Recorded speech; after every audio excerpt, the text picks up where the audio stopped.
Yeah, so tonight, everyone, first of all, welcome and thank you so much to Adidas and 510 for helping us to make these seminars and things happen. This online version of WCS is, it's proven to be really great, actually. It's absolutely brilliant. I'm getting to watch all of these talks, which is great. We've previously asked you to chat to each other and to us in the chat, put where you're from, say hi to everyone, but also tonight we've got this poll which should be up in your screens now. So what topic does your inner critic tend to focus? And so we're really pleased tonight to be able to welcome Dr. Rebecca Williams. We're just going to call her Rebecca because we're not too formal here at WCS. The wonderful thing about this format is that we are getting to invite back some of our best rated speakers from across the years, and we don't have to worry about how far they are or how far locked down they are.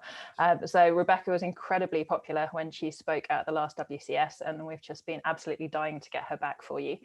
Rebecca is a consultant clinical psychologist and a psychological performance coach, and specializes in helping climbers improve their performance.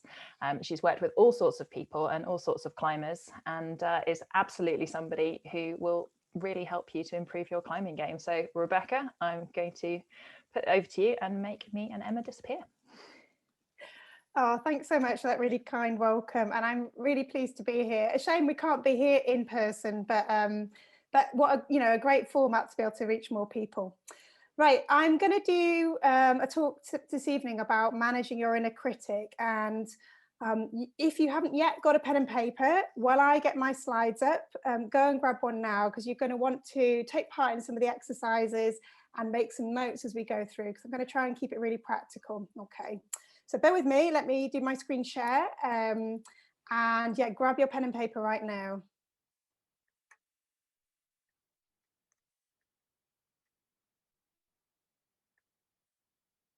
Okay, so I'm hoping everyone can see this, and there should be some subtitles coming up as well. What we're going to talk about this evening is, like, why do we have an inner critic? And this is a question I get asked a lot when people are talking about that inner voice that really bothers them at crucial moments, that might start saying stuff that's really unhelpful. So what is the point of it to start with? Because I think sometimes if we can understand why it's there, that might enable us to have a slightly different relationship with it. I'm also going to talk about what not to do with your inner critic, because there's quite a lot of stuff out there that really I think is quite unhelpful. It's not backed up by the research evidence. You've probably tried some of it yourselves already and found that it doesn't really work. So I'm going to talk about that.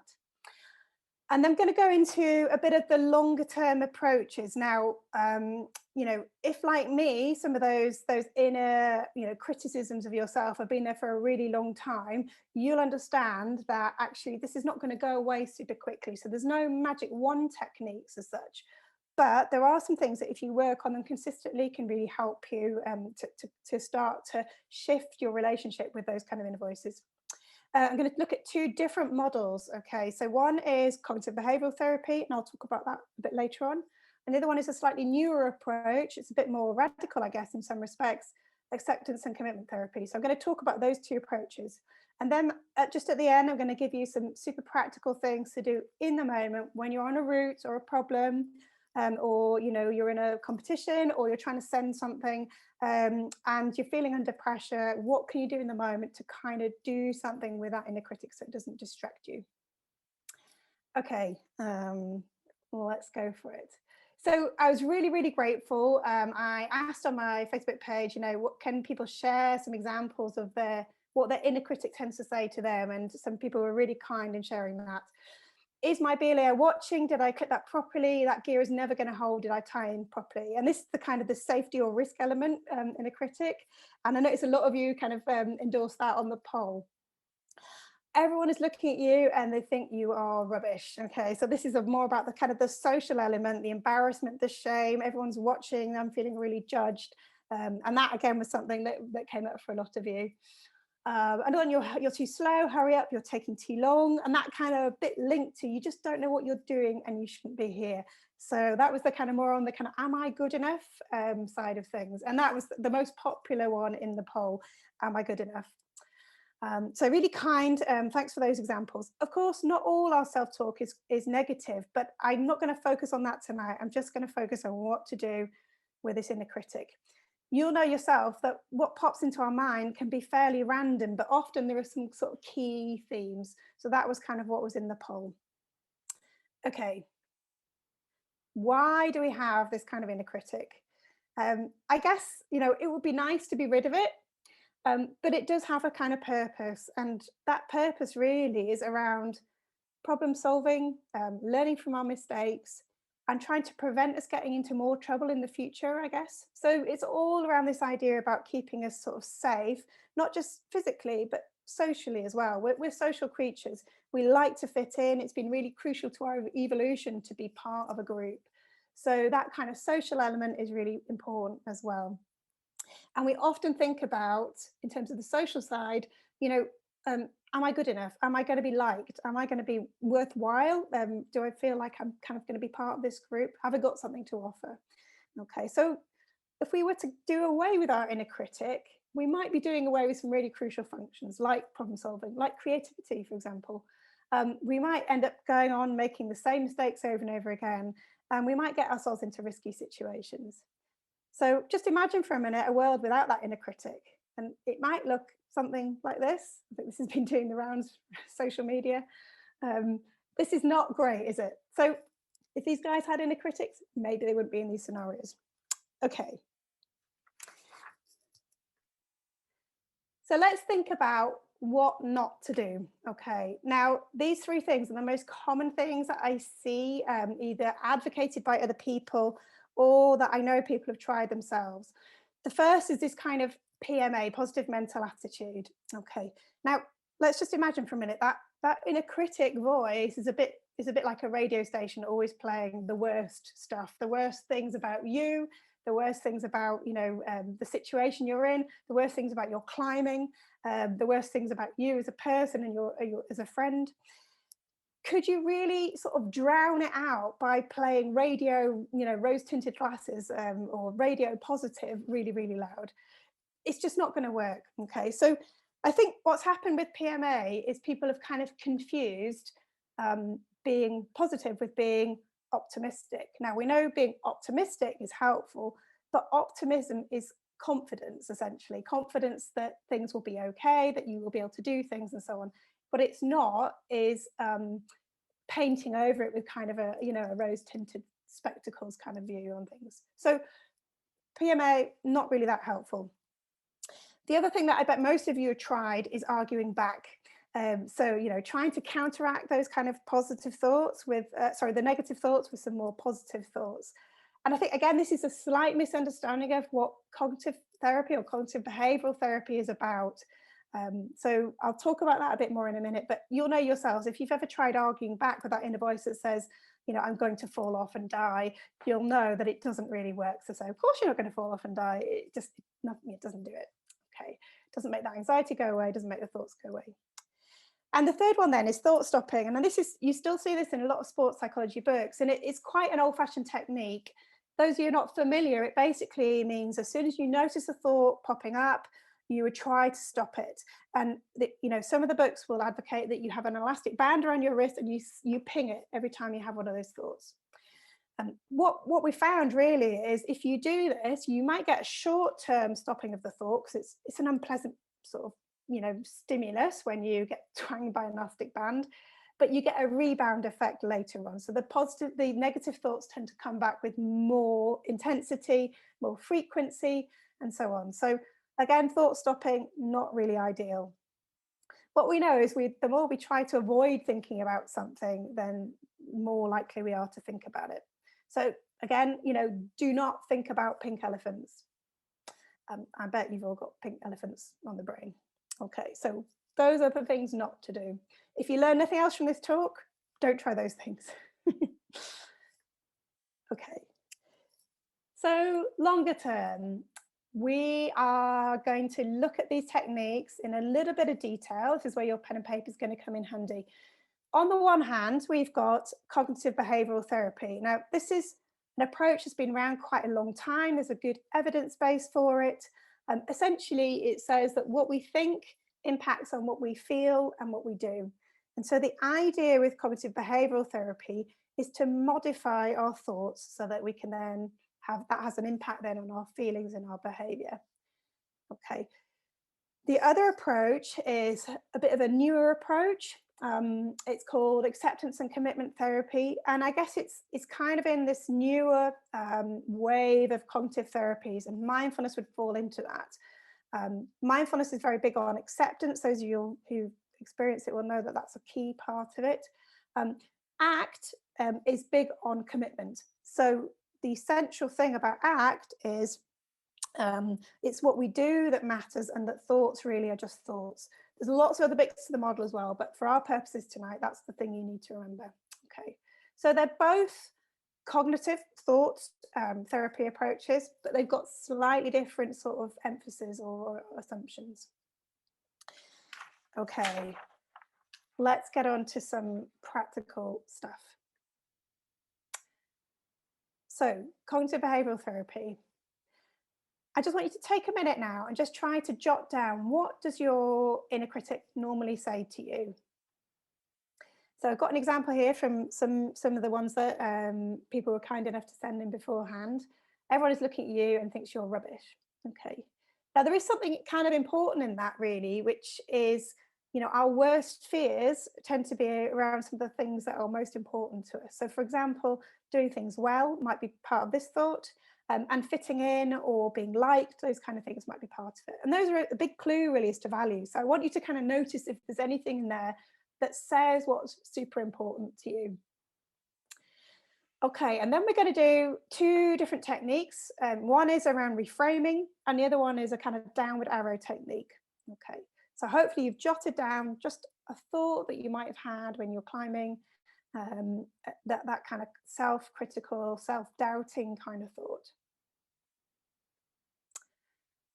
Okay, so where I think people go wrong with trying out this technique is they try to kind of like replace the negative thought with the positive one, and that's not what CBT is about. So CBT is about creating doubt in your mind that the negative thought is true. Okay, so it's about creating cognitive doubt. It's not about getting you to wholeheartedly believe the positive thought, but it's about getting you to doubt the negative ones. Okay, because we tend to take them really to heart. We really listen to them, we pay attention to them. It's like, I don't know, it's like a kind of a cold caller continuously haranguing you, but we really seem to take it very, very personally. So what we're going to do is a bit of reframing. So the first thing we're going to ask is this true? You know, is it true that everyone is looking at you? Or what percentage of people are actually looking at you when you're climbing? Or I don't know, maybe, you know, 2 out of like 10 in the climbing wall, or, you know, 2 out of 4 at the crag, or something like that. We're also going to look a little bit about, you know, the evidence for and the evidence against this. So, you know, is there anyone who's definitely not looking at you and not interested at all? Is there anyone there that, you know, really does think you're rubbish? Not sure. Okay, how do you know what other people think, and can you check that out in some way? So these are the next sort of steps where we might do, for example, a poll of people that we tend to climb with. Do you think I'm rubbish or not? And just to see what's happened. So that's part of a behavioural experiment around it. And then we're also going to look at how bad would it be if this was true. So you might want to say, well, you know, out of 10, if it was true, that would be like 9 out of 10 awful. But it's really, really unlikely. It's like 0 out of 10 unlikely. So we would multiply that. Okay. So the idea here is not that we are, we're not trying to say, of course, you're brilliant and no one is looking at you. That's not it at all. But we're trying to cast doubt on the idea that everyone is looking at you and they think you're rubbish. So once we've done that, we might come up with a bit of a modified thought. So, yep, some people are looking at you, but they're your friends and they want you to do well. And what they've said is, well, you know, when you're messing up, that means that you're trying really, really hard. Okay, so if you've got a recurring theme in your sort of critiquing, inner critic, inner doubt, then try doing this kind of reframing technique around it. And you're going to have to do it more than once. This is not a kind of one-off, all done, dusted and sorted. You'll need to keep going over this. Okay, I'm just going to let that sit there for a minute. Make a few notes if you need to. I'm aware I'm going through this super, super fast, but there is so much to cram in to this hour. So, okay, the next thing we're going to do is try to pick out what's really underneath those negative thoughts. Okay, so what we'd say in this model is that our thoughts tend to come from our inner beliefs about ourselves. So we'll try and ask like, well, why, or why is that true, or why does that matter each time until you get to some kind of bottom line. Okay. So I'm just using this example here. Everyone is looking at you, they think you're rubbish. Why? Because you're weak and you're really unfit. Well, what's important about that? Well, you're just a shit climber and you're never going to get any better. Okay. So trying to just kind of dig underneath it a little bit to what is a fundamental belief. And you'll know it when you get to it, because it might be something that's like, you're always like this. You never do this. It's a very sort of absolute kind of thing. What you're then going to do is rate how strongly you believe this on a scale of 0 to like 100%. So I put an X on the line there. Okay. So again, have a think about that with your own thought. Try and dig underneath it a little bit. What's the bottom line here? I'm just rubbish. I'm just rubbish. I'm never going to be any good. And then I want you to rate it and then turn the paper over. Okay. So hopefully you're all doing that. It's really hard to judge timings on this because I can't see anyone's faces. But I'm hoping Rebecca or Emma will like prod me if I'm going too fast. Okay. Now, what we're going to do is try to think about the opposite of that belief. So the belief was, I'm just a shit climber. So the opposite of that would be, I'm a good climber. Okay. But let's try and unpick this word good. What does good really mean? How would you know a good climber? What is a good climber? So we would look at, well, okay, maybe a good climber tries really hard. Maybe they're really good at training, they're consistent in training. They've worked on their technique. Maybe they're a great climbing partner. Maybe, there's someone who respects the environment, for example. Have a think for yourself, like, what does it mean to you? So whatever your core belief is, what's the kind of opposite of that? And then what does it really mean to you? Try and sort of expand on those, get kind of 4 or 5 different elements that make up that core belief. So if it is, I'm a really confident climber, for example, what does a confident climber look like? What do they do? How do they act? What would you see a confident climber doing? And try and get it broken down into a number of different elements. And then you rate yourself in each of those elements. Okay. So again, you'll see here what I've done is put an X on the line. So, the left of the line would be 0%, far right would be 100%. Okay, where do you rate yourself on each of those? And then the final step then is to then rate yourself on this opposite belief. So to what degree do I believe I'm a good climber? But also when we go back to that I'm just a shit climber, how do I rate myself now? Has that shifted at all? Okay. So again, the idea here is not to fully believe that you're a good climber, but it's to cast doubt on the idea that you're a really rubbish climber. Okay, I'm hoping that makes sense to everyone.